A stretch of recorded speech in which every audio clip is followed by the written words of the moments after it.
Comment ça va Simon aujourd'hui? Ça va bien et toi? Ouais, ça va très bien. Ce soir, je vais voir le nouveau Spielberg, The Fabelmans. J'ai hyper hâte si ça te dit. C'est pas que ça me dit pas, mais je l'ai déjà vu et tu vas passer un sacré moment. Le monsieur a tout vu.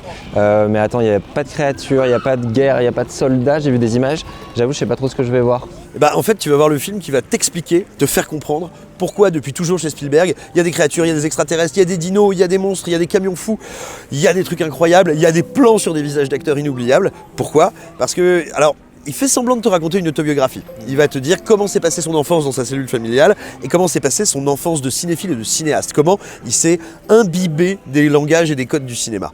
Et en fait, ça va permettre de faire un truc, c'est de comprendre pourquoi il a fait tout ce qu'il a fait jusqu'à présent. Ça devient son film le plus intime et donc le plus spectaculaire.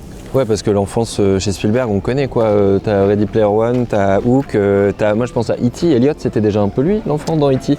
C'est Spielberg parce que ce petit gamin, il vit dans une famille, c'est jamais dit trop frontalement, mais une famille qui vient d'imploser. Il est plus qu'avec sa mère, avec ses frères et sœurs, ses copains, et il y a un non-dit, un absent, c'est son paternel. Et tout le film en fait tourne autour de ça. C'est pour ça qu'il a besoin de faire cette rencontre incroyable. C'est pour ça qu'il a besoin de transcender son quotidien à la fin avec une idée, un extraterrestre, qui lui aussi doit s'en aller. Et ça lui permet de faire le deuil de ce père absent, en acceptant le départ d'E.T. Ok, donc le père chez Spielberg, je pense avoir compris. Mais la mère chez Spielberg, on a ça aussi dans The Fabelmans? On a même sacrément ça, parce que, comme je te disais, il est écartelé, et j'y reviendrai, dès le premier plan du film, entre son père et sa mère. Sa mère, c'est l'amour, la transmission, et là où il y a un paradoxe qui est assez fascinant, c'est que c'est l'amour et le soutien de sa mère qui vont lui permettre de prendre confiance et de s'essayer à la caméra, d'essayer de raconter une histoire par l'image. Do what your heart says you have to, because you don't owe anyone your life.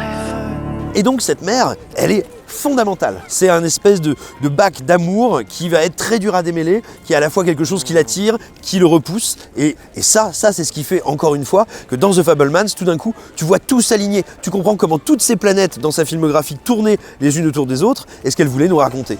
Oui, ok, mais en fait, tout ce qu'on se dit là, moi, ça me rappelle, je t'avoue, mon préféré, Jurassic Park ou Le Monde Perdu, où les gamins, il n'y a pas les parents, mais ils vont choisir en deux explorateurs de retrouver les parents qui sont pas là, quoi. Donc est-ce que c'est pas un cinéma de la famille qu'on choisit, le cinéma de Spielberg? Bien sûr, ou en tout cas, la seule perspective possiblement harmonieuse et vraiment positive, c'est toujours la famille d'élection.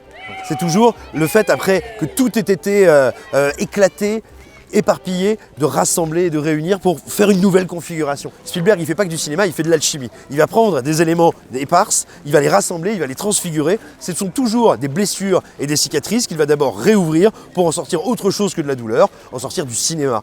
Et c'est la base de son art, c'est comme ça qu'il raconte des histoires, c'est ce qui en fait un conteur à la fois aussi spectaculaire mais spectaculairement humain. Bref, tu vas passer une bonne soirée.